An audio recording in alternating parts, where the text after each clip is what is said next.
Слободни и независни медиуми, владење на правото и демократски институции.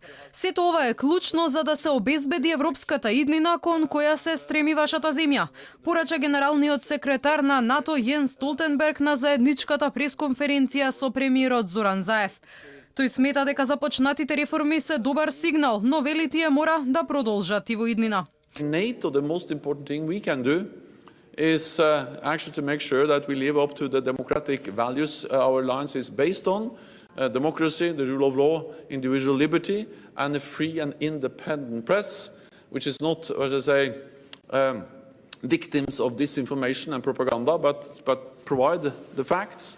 That's the best way to make sure that we also have strong and independent democratic processes and institutions. Прашан околу неизвестноста дали Турција ќе ја забави ратификацијата на протоколот за НАТО, премиерот Заев дециден добил уверување дека турската влада зелено светло ќе даде по изборите за градоначалник во Истанбул. Имаше дори официјална изјава од потпредседател на владата на пријателска република Турција дека секако тие продолжуваат со поддршките на нашата земја и веројатно во најбрз можен рок ќе го направат и делот на ратификацијата на протоколот. Предходно на самитот на Северноатлантскиот совет Столтенберг посочи дека влезот во алијансата ќе значи на тамошен просперитет за земјава. You are now building a better future for your country, contributing to regional and transatlantic security and ensuring North Macedonia's sovereignty and prosperity. We can already see the benefits for North Macedonia of the membership because you said investments are increasing.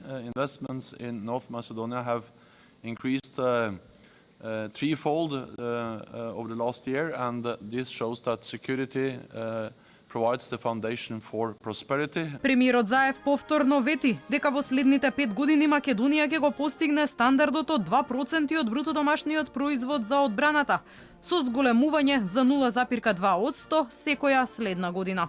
Инаку ова е прва посета на Јенс Столтенберг заедно со високите представници на НАТО по потпишувањето на протоколот за членство во алијансата, што досега го ратификуваа 13 од 29 земји членки.